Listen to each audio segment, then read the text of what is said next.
우리 한번 따라해 보겠습니다. 은혜로 말미암아 지혜롭게 생각하라. 바람에 의해서 움직이는 범선이 똑같은 바다 위에서 똑같은 바람을 맞으면서 항해를 해도 돛의 방향에 따라 한 배는 동쪽으로 가고 다른 한 배는 서쪽으로 갈 수 있습니다. 이와 같이 같은 세상에서 같은 상황과 환경 가운데 살아가고 있는데도 불구하고 어떤 사람은 긍정과 감사를 향해 가는 사람이 있을 수도 있고 또 어떤 사람은 부정과 불평을 향해 가는 사람이 있을 수도 있습니다. 그 중요한 차이점은 바로 사람의 생각 때문이라는 것입니다. 잠언 23장 7절을 읽습니다. 시작. 대저 그 마음의 생각이 어떠하면 그 위인도 그러한즉. 우리가 잘 알고 있는 예수님의 12제자 가운데 가룟 유다가 왜 실패했습니까? 다른 제자들과 환경과 상황이 다르거나 아니면 예수님께 부당한 대우를 받았기 때문이었습니까? 아니라는 것이죠. 그는 돈꾀를 맡은 특별한 위치에 있었음에도 불구하고 그의 생각이 잘못된 것으로 채워졌기 때문에 결국 실패하는 삶이 되고 만 것입니다. 요한복음 13장 2절 시작. 마귀가 벌써 시몬의 아들 가룟 유다의 마음에 예수를 팔려는 생각을 넣었더라.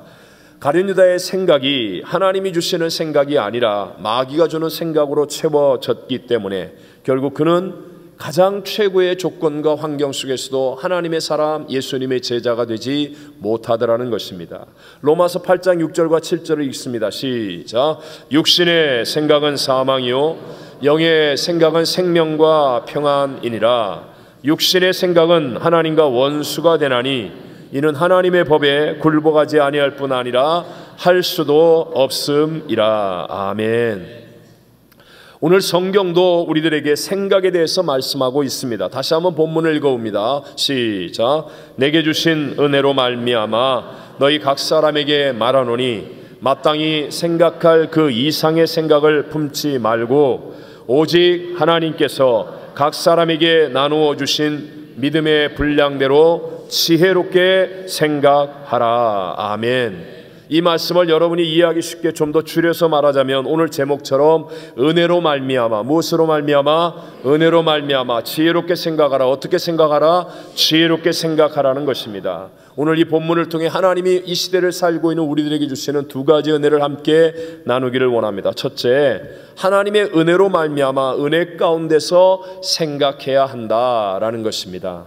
자, 본문 사도 바울이 하는 내용 말씀이죠. 이 사도 바울의 권면도 하나님의 은혜로 말미암은 것이라고 분명히 기록하고 있습니다. 또 사도 바울이 하는 권면의 내용도 오직 하나님께서 각 사람에게 나눠주신 믿음의 분량대로 은혜 가운데서 지혜롭게 생각하라고 말씀하고 있습니다. 하나님이 없는 세상의 문화는요, 모든 것은 내가 해야 되고 또 내가 할 수 있다라고 강조하는 문화입니다. 그래서 우리의 인생이 점점 힘이 들고 피곤한 인생이 되고 요즘은 멘붕이라고 그러죠. 멘탈 붕괴의 인생이 되어지고 있습니다. 옛날과 다르게 요즘과 같은 성과주의의 시대에는요, 정말 모든 것을 다 해야 돼요. 온갖 것을 다 해야 되기 때문에 만약에 하지 못하면 낙오자가 된다는 느낌을 가질 수밖에 없습니다. 요즘 젊은이들을 보면 옛날에 우리들보다도 훨씬 더 여러 면에서 똑똑합니다. 말도 잘하고 외모도 출중하고 기술도 있고 능력도 있고 스펙도 좋고, 그런데도 불구하고 생각이 연약하고 그리고 우울증이 많은 이유가 바로 이런 성과주의의 세상 가운데 살고 있기 때문에, 즉 스스로 할 수 있다라고 하는 이 교만과 가짜 긍정 때문에 사람들이 자꾸 모든 것을 다 하려고 하다가 낙심을 느끼는 거예요. 그러면서 점점 우울증이 많아지고 또 더 깊어지고 있는 것입니다. 진리의 성경은 우리에게 뭐라고 얘기합니까? 인간은 죄인이며 깨어지는 질그릇처럼 연약한 존재라고 말합니다. 그래서 우리 인간의 힘으로 할 수 있는 것이 아니라 오직 하나님의 은혜로만 할 수 있다라고 가르치고 있는 줄로 믿습니다. 우리가 잘 아는 어부 출신 베드로는 학문이 없는 사람 아니었습니까? 그런데도 불구하고 그 예루살렘에 쟁쟁한 사람들을 한 번에 3,000명 5,000명 변화시키며 초대교회에 놀라운 부흥을 일으킬 수 있었던 것은 베드로는 한 사람의 인간의 노력과 의지 때문이 아니라 성령으로 충만해진 하나님의 은혜 때문이었는 줄로 믿습니다. 포행자요 해방자요 핍박자였던 사울이 변화되어서 정말 뛰어난 목회자요 선교사요 신학자, 하나님의 좋은 그리스도인이 될 수 있었던 것도 전적인 하나님의 은혜 때문인 줄로 믿습니다. 그가 학문이 뛰어나서 머리가 좋아서가 아니라는 것입니다. 그의 고백을 한번 같이 읽어봅니다. 고린도전서 15장 10절입니다. 시작. 그러나 내가 나 된 것은 하나님의 은혜로 된 것이니 내게 주신 그의 은혜가 헛되지 아니하여 내가 모든 사도보다 더 많이 수고하였으나 내가 한 것이 아니요 오직 나와 함께 하신 하나님의 은혜로라. 아멘. 그런 의미에서요, 저와 여러분의 신앙생활이 행복하고 잘 되기 위해서는 이 두 가지의 싸움을 싸워야 합니다. 율법이냐 은혜냐. 이 두 가지 싸움을 싸워야, 그래서 율법이 아니라 은혜로 살아가는 사람이 되어지면 하나님이 주시는 기쁨, 하나님이 주시는 능력, 하나님이 주시는 승리를 체험할 수 있게 된다는 것입니다. 율법이 무엇입니까? 율법은 내 힘으로 할 수 있는 거예요. 내 힘으로 신앙생활하는 거예요. 그러니까 초점이 자기에게 맞춰지게 되어 있습니다. 내가 행한 몇 가지 업적, 내가 행한 몇 가지 일들을 가지고 공로의식에 빠지거나 아니면 다른 사람들의 행하는 눈에 보이는 일로 비판하고 정죄합니다. 초점이 항상 자기 아니면 남이에요. 근데 은혜는 무엇입니까? 은혜는 오직 하나님만이 주실 수 있는 것이 은혜입니다. 그러니까 시선이 누구를 향하게 되어지죠? 하나님께 향하는 것입니다. 오늘도 예배 나와서 은혜를 구하는 사람들은요, 찬송을 부르면서 마음의 시선이 주님을 향하게 되어 있습니다. 기도하면서 시선이 주님을 향하게 되어 있습니다. 그러나 율법 속에 살아온 사람은 내가 이런 일을 했다고 그러고, 너는 뭣도 못하고 특별 새벽 예배도 안 나왔다고 그러고 사람에게 시선이 갈 수 있는 거예요. 시선은 하나님께 집중하는 것이 은혜이기 때문에, 그래서 결국 하나님의 능력이 임하고 하늘의 것들이 임하여 땅을 이기고 자신을 이기는 놀라운 승리의 열매들을 이루어가게 될 줄로 믿습니다. 그래서 사도 바울이 예수를 믿은 우리들을 향하여, 교회들을 향하여 목회 서신을 통해 계속하여 반복하며 경고하고 있는 말씀이, 은혜로 시작했다가 율법으로 마치지 말라, 육체로 마치지 말라, 오직 성령으로 마쳐라, 끝까지 은혜의 사람이 되어야 된다라는 것을 강조하는 것입니다. 대표적으로 갈라디아서 5장 4절만 읽어봅니다. 시작. 율법 안에서 의롭다 함을 얻으려 하는 너희는 그리스도에게서 끊어지고 은혜에서 떨어진 자로다. 아멘. 여러분, 은혜가 우리의 신앙의 시작이며 은혜가 우리의 신앙의 마지막이 되어야 된다는 사실을 잊지 않게 되시기를 바랍니다. 에베소서 2장 8절과 9절 말씀이죠. 너무 중요하니까 또 한번 읽어보겠습니다. 시작. 너희는 그 은혜에 의하여 믿음으로 말미암아 구원을 받았. 이것은 너희에게서 난 것이 아니요 하나님의 선물이라. 행위에서 난 것이 아니니 이는 누구든지 자랑하지 못하게 함이라. 아멘. 구원은 무엇으로 인하여 이루어진다고요? 은혜에 의하여. 우리에게서 난 것이 아니에요. 아닙니다. 행위에서 날 수 있습니까? 없습니까? 없습니다. 오직 하나님의 선물입니다. 오직 하나님께서 은혜로 주신 것이기 때문에 누구도 자랑하지 못하는 것이에요. 그 은혜 속에서 우리 주님께서 이런 말씀을 하셨습니다. 우리 교회가 아주 중요하게 생각하는 말씀 중에 하나죠. 마가복음 16장 17절 18절을 읽어보겠습니다. 다 같이 시작. 믿는 자들에게는 이런 표적이 따르리니 곧 그들이 내 이름으로 귀신을 쫓아내며 새 방언을 말하며 뱀을 집어 올리며 무슨 독을 마실지라도 해를 받지 아니하며 병든 사람에게 손을 얹은즉 나으리라 하시더라. 아멘. 여쭤보겠습니다. 이런 것들이 세상이 줄 수 있는 능력입니까? 귀신을 쫓아내고 새 방언을 말하고 뱀을 집어올리고 무슨 독을 마셔도 해를 받지 않고 병든 사람에게 손을 얹은 즉 낫게 되는 이 능력이 우리에게서 있는 능력입니까? 아니라는 것입니다. 오직 예수님께서만 줄 수 있는 능력. 어떤 사람에게? 믿는 자들에게. 믿는 자들에게.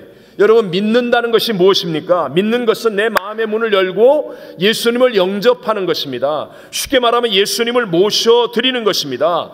그러면 내게 없었던 능력인데 예수님이 내 안에 들어오시니까 내 주인이 되시니까, 그러니까 예수님으로 말미암아 이런 능력이 나타나게 되는 줄로 믿습니다. 그런데 자꾸 우리는 내가 무엇을 해야만 된다라고 착각하는 거예요. 내가 무엇을 해야만 예수님을 모실 수 있을 것이라고 착각하는 마귀의 거짓말에 속는 것입니다. 그러다 보니까 자꾸 나의 행위에다 초점을 맞춰서 예수님을 바라보지 못하는 겁니다. 예수님을 놓치는 겁니다. 교회 와서 죽으라고 봉사하고 교회 와서 이리 뛰고 저리 뛰고 많은 일을 했는데 집에 돌아갈 때는 예수님이 없습니다. 예수님이 마음의 주인 되어 있지 않습니다. 예수님의 은혜가 채워져 있지 않은 이유, 그건 자꾸 내가 무엇을 하려고 하고 있기 때문에 그런 거예요. 예수님께로부터 새 생명이 임하고 예수님께로부터 능력이 임하고 예수님께로부터 기적이 나타남을 믿으시고 예수를 생각하고 예수를 바라보고 예수님께 집중하게 되시기를 바랍니다. 예를 들어서 우리 이해를 위해 회개를 한번 설명해 보면, 내가 회개해야 예수님을 영접하는 게 아니고요, 예수님을 영접하면 내 안에서 회개가 일어나게 된다는 것입니다. 그러니까 내가 진짜 회개를 하게 되잖아요. 나도 모르게 눈물이 터져 나오고 죄가 생각나고 대성통곡이 나오고 하나님 앞에 무언가 내려놓아야 될 것들이 깨달아지면서 회개하게 되면 그게 바로 예수님이 내 안에 계시다는 증거가 되는 것이지, 내가 울어야 예수님이 오시는 게 아니라는 거예요. 내가 뭘 해야 예수님이 내 안에 깨끗해져서 예수님이 오시는 게 아니라는 것입니다. 자꾸만 뭘 해야 예수님이 오시고 인간의 힘으로 무엇을 해야 된다고 생각하여 예수님께로부터 나에게로 시선이 옮겨지게 하는 게 율법주의입니다. 그냥 죄 있는 상태입니다. 못나고 부족하고 연약합니다. 불의하고 추하기까지 합니다. 그런데 교회 와서 예수님을 바라보고 예수님의 사랑을 믿고 예수님의 약속의 말씀을 붙잡고 예수님을 그대로 영접하는 겁니다. 모셔드리는 것입니다. 표현으로 얘기하면 예수님이 훅 하고 내 안에 들어오면, 그러면 빛 대신 예수님께서 내가 알지 못했던 감추어졌던 어두움을 드러나게 하시는 거예요. 내 안에 죄와 허물을 깨닫게 하시는 거예요. 그래서 예수님이 들어오시니까 나도 모르게 내 안에 생각하지 못했던 죄들이 깨달아지면서 통곡이 나오고 죄가 회개되어지고 하나님 앞에 새 역사가 일어나는 일들을 체험하게 되는 줄로 믿습니다. 쉽게 얘기하면 이런 거예요. 여러분, 캄캄한 터널 속에 갇혀 있었다고 생각해 보세요.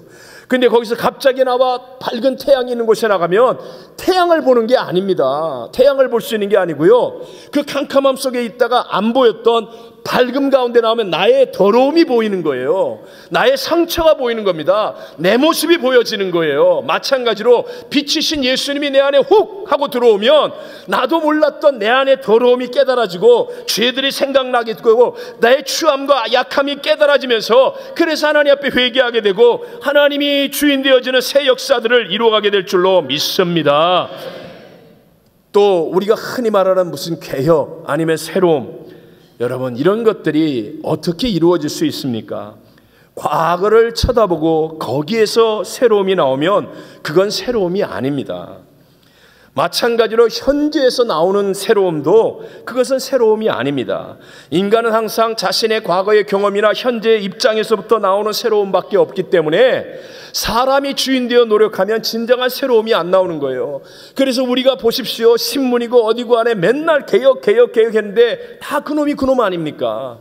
그 결과가 그 결과 아닙니까? 누구 몇 사람 죽이고 나면 똑같이 또 악해지고 옛날 버릇 그대로 나오고 온전해지지 않습니다. 그러나 예수님은 어떤 분입니까? 하나님으로부터 오는 새 생명입니다.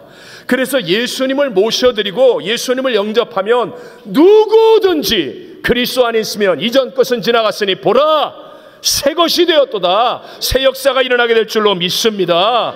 내가 질병 가운데 있습니다. 의사도 포기했습니다. 그런데 예수님을 모셔드리면, 그러면 놀라운 예수님의 능력이, 내게 없었던 하나님의 능력이 나타나서 질병으로부터 치료받는 기적도 일어나게 될 줄로 믿습니다. 나는 불의하고 추했는데 예수님이 내 안에 들어오시니까 갑자기 나의 잘못이 깨달아지는 거예요. 잘못된 사람 인생이 깨달아지는 거예요. 그래서 돌이키게 되는 게, 그게 바로 믿음의 삶이라는 것입니다. 여러분, 모든 기적들은요 준비하고 훈련되어져서 만들어진 게 아닙니다. 그냥 아무 생각 없이 예수님을 영접했는데, 예수님을 만났는데 예수님이 훅 하고 우리 안에 들어오니까, 그러니까 상상하지 못했던 하늘의 새 능력이 임하고 새 기적이 일어나고 새 역사들이 만들어지게 되더라 하는 것입니다. 스가랴 우물가의 여인을 보십시오. 5번이나 남편을 갈아치우고 6번째 남자와 아무렇게나 살고 있는 여인입니다. 우리 너무 잘 알지 않습니까? 그런데 그 여인이 우연히 예수님을 만났습니다. 예수님과 말씀을 나누면서 예수님의 생명이 훅 하고 들어옵니다. 그랬더니 그토록 만나기 싫어하는 동네 사람들을 향해 뛰어나가서 와 보라, 내가 만난 그가 예수 메시아가 아니냐, 예수님을 증거하는 위대한 여인으로 바뀌어지게 된 줄로 믿습니다.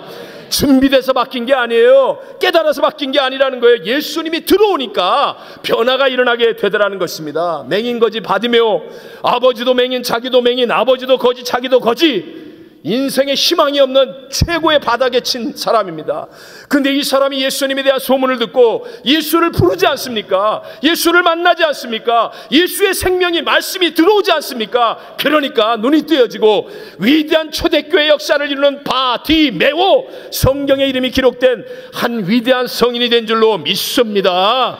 오늘 우리도 마찬가지라는 거예요. 내가 어떤 모습이냐, 내 형편이 어떠냐, 내 처지가 어떠냐가 중요한 게 아니라 내가 지금 이 시간 예수님을 나의 주인으로 모셔드리느냐, 무슨 말씀을 하시는지 그대로 하라 할 때 내가 정말 예수를 나의 주인으로 모시고 그대로 순종하도록 예수님을 첫 자리에 모시고 있는가, 주의 계집종이오니 주의 뜻대로 말씀대로 하옵소서 할 만큼 예수님을 나의 왕으로 주인으로 모셔드렸는가, 여기에서 판가름이 나는 것입니다. 나는 못나고 부족하고 연약합니다. 그렇습니다. 세상 사람들을 볼 때 보잘것없습니다. 그러나 왕이신 예수, 주 되신 예수, 만왕의 왕 만주의 주이신 예수가 내 안에 들어오시면, 내 주인이 되시면 내 인생의 운명이 바뀌어지고 새 역사는 일어나게 될 줄로 믿습니다. 이게 신앙입니다. 이게 개혁입니다. 이게 새로움입니다. 우리 가정에 예수님 모시면 변화될 줄로 믿습니다. 우리의 사업과 직장에 예수님이 역사하시면 기적이 일어날 줄로 믿습니다. 우리의 이민생활 인생 할 수 없다 할지라도 예수님이 역사하면 되는 일이 일어날 줄로 믿습니다. 하나님은 문제보다, 하나님은 대적보다, 하나님은 하실 수 다른 어떤 것보다 중요한 게 예수예요. 예수. 교회 와서 믿음의 주에 온전케 하시니 예수를 바라보십시오. 예수 이름을 부르십시오. 예수님을 중심에 모시십시오. 예수님이신 말씀을 붙잡으십시오. 예수님이 나의 주인 되게 하시면 우리의 인생의 삶 속에 하나님이 예비하신 새 능력, 새 생명의 역사들은 반드시 일어나게 될 줄로 믿습니다. 예수님이 내 안에 오시는 게 은혜라는 겁니다. 은혜. 또한 우리 인간은 하나님의 은혜를 깨닫고 은혜 가운데 생각할 때 많이 분명한 초점, 확실한 사명 가운데 살아갈 수 있습니다. 오늘날의 세상은 정말 복잡합니다. 온통 개방되어 있기 때문에요. 뭐가 하나 유행이다 그러면 가봐야 된다고 생각하고, 어디 좋다 그러면 나도 꼭 여행 가고 싶다 그러고, 어디 맛있다 그러면 무슨 일이 있어도 가려고 그러고, 뭐가 좋다 그러면 대가를 지불하고라도 어떻게 해보려고 그러고, 그러니까 우리의 인생에 쉴 틈이 없는 거예요. 쉴 틈이. 맨날 세상에 절제하라고 그러면 그런 거를 절제해야 되는데 교회 나오는 걸 절제하고 그런 건 계속 가. 그래서 망하는 거예요. 그래서 망하는 거. 온통 집중이 안 되는 거예요. 초점이 없는 거예요. 핵심을 잃어버린 겁니다. 자, 잘 보십시오. 요한복음 17장 4절입니다. 시작. 아버지께서 내게 하라고 주신 일을 내가 이루어 아버지를 이 세상에서 영화롭게 하여 사오니. 아멘. 우리가 오늘 성찬에 예수님이 십자가에서 다 이뤘다 하시며 죽으실 때, 여러분 이 땅의 모든 일을 다 하셨다는 말이 아니라는 것 아시죠? 예수님께서는 아버지가 하라고 하신 일을 하셨다는 거예요. 예수님께서 다 이뤘다 하시고 십자가에 죽으실 때 여전히 죄인들이 많이 있었어요. 병자들이 있었습니다. 귀신이 들린 사람들이 있었고요. 가난과 저주 아래 있고 문제 가운데 있었습니다. 그런데도 다 이루었다, 다 이루었다, 이 말이 거짓말이 아닌 이유는 아버지께서 하라고 하신 일이 예수님이 십자가에서 죽으시는 일이었기 때문에 다 이뤘다고 하는 것입니다. 오늘 우리의 인생 어떻게 살아야 됩니까? 하나님의 은혜 안에 거하면요, 내가 해야 될 일이 무엇인지를 알게 된다는 겁니다. 내 사명이 무엇인지, 내가 바라봐야 할 초점이 무엇인지를 똑바로 알고 걸어가는 거예요. 그래서 비교하지 않습니다. 세상에 휘둘림을 당하지 않습니다. 사람들의 말에 이리저리 흔들리지 않습니다. 하나님이 내게 생각할 수 있게 하시는 것을 생각하는 것, 이것이 은혜 안에 있는 사람의 축복인 줄로 믿습니다. 갈라디아 2장 8절을 보십시오. 시작. 베드로에게 역사하사 그를 할례자의 사도로 삼으시니가 또한 내게 역사하사 나를 이방인의 사도로 삼으셨느니라. 아멘. 바울은요, 베드로와 비교하지 않아요. 유대인들에게 복음 전하고 나는 이방인의 사도로 부름받았다. 하나님의 은혜 가운데 있으니까 자신이 해야 될 하나님의 일이 무엇인지를 분명하게 깨닫는 겁니다. 이렇게 초점과 사명이 분명해지니까 힘 있는 인생, 최고의 가치 있는 인생을 살아갈 수 있게 되더라 하는 것입니다. 오늘날 마지막 시대의 우리들도 마찬가지입니다. 마지막 시대가 되면요, 검색을 통해 이것저것 다 하려고 그러고 다 간섭하려고 합니다. 그래서 우울해지는 거예요. 그래서 힘든 거예요. 그래서 피곤한 거예요. 교회 나오는 시간이 많아서 피곤한 게 아니라 쓸데없이 인터넷 보고 필요 없는데 간섭하는 시간 때문에 피곤한 거예요.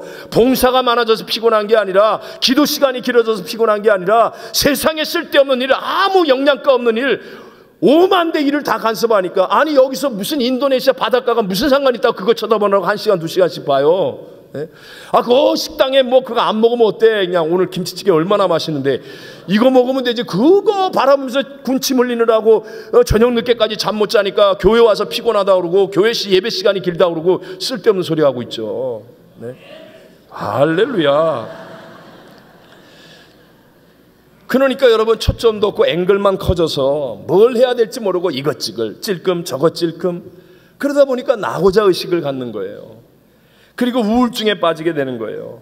근데 하나님의 은혜 가운데 거하잖아요. 하나님의 은혜 가운데 있으면 희한합니다. 그러면 내 사명과 내 할 일이 분명해집니다. 왜 은혜 가운데 생각하며 살아야 되느냐? 왜 은혜가 중요하냐? 하나님을 예배하고 하나님 말씀을 붙들고 은혜 가운데 있으면 비교가 안 돼요. 세상에 휘둘림 당하지 않습니다. 내가 해야 될 사명의 초점이 분명해져서 그 일을 위해 최선을 다할 수 있고, 하나님의 풍성한 열매를 거두며 내 인생을 가치 있는 인생으로 승리케 하여 주실 줄로 믿습니다.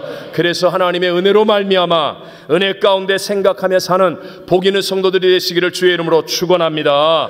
두 번째, 오늘 본문이 우리에게 강조하는 게 지혜롭게 생각해야 한다는 거예요. 어떻게 생각하라? 지혜롭게. 자, 그럼 여러분, 생각의 지혜가 무엇일까요?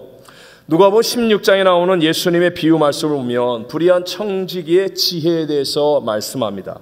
불의한 청지기인데 지혜롭다. 굉장히 이렇게 돋보이는 표현이죠.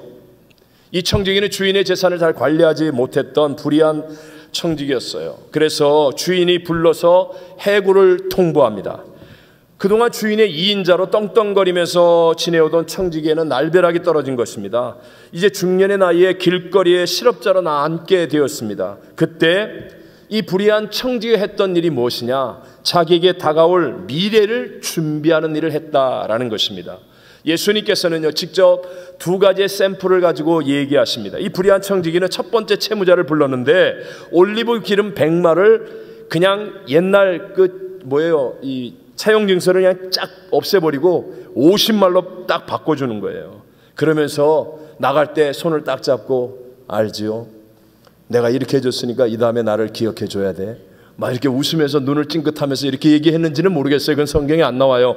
그러나 어쨌든 두 번째 채무자는 밀 100석을 빚졌는데 그걸 그냥 쫙 찢어버리고 지워버리고 20석을 탕감해주고 80석이라고 써주는 겁니다. 이렇게 한 명 한 명 주인의 돈으로 인심을 쓰면서 자기 사람을 만드는 이 청지기의 소식이 주인의 귀에 또다시 들려졌습니다. 그때 주인이신 하나님께서 나타내신 반응이 무엇이었습니까? 장부 조작에다가 횡령의 죄까지 더해서 넌 퇴직금도 안 주고 내쫓아야 돼, 넌 감옥에 보내야 돼, 이렇게 해야 할 것 같은데 전혀 의외의 반응이 나왔습니다. 함께 예수님이 직접 하신 말씀 누가복음 16장 8절을 읽습니다. 시작. 주인이 이 옳지 않은 청지기가 이를 지혜 있게 하였으므로 칭찬하였으니 이 세대의 아들들이 자기 시대에 있어서는 빛의 아들들보다 더 지혜로움이니라. 아멘. 주님의 강력한 메시지 너무 분명합니다. 그것은 이 불의한 청지기가 했던 일의 방법이 옳다 그르다를 얘기하는 게 아니라 이 청지기는 미래를 예견하고 준비했다. 그래서 이게 지혜다라고 예수님께서 강조하시는 거예요. 성경을 읽어보면 성경에서 지혜로운 사람은 항상 미래를 준비하는 사람이었습니다. 잠언 30장에서 개미에게 가서 배우라 말씀하시는데, 개미가 어떤 곤충입니까? 여름을 지낼 때 겨울을 준비하는 곤충이에요. 그래서 개미의 지혜를 배우라 라고 말합니다. 우리들도 하나님의 은혜 가운데서 지혜롭게 생각해야 될 것이 무엇입니까? 우리의 미래를 바라보고 미래를 준비하는 것이 하나님이 말씀하시는 지혜롭게 생각하는 아주 중요한 일임을 믿으시기 바랍니다. 역사 속에, 기독교 역사 속에 마음 아픈 일 중에 하나가, 하나님께서는요 1980년대 초반에 많은 기도하는 우리 기독교 지도자들에게 동구의 그 소련 공산권이 무너질 것을 알려주셨습니다.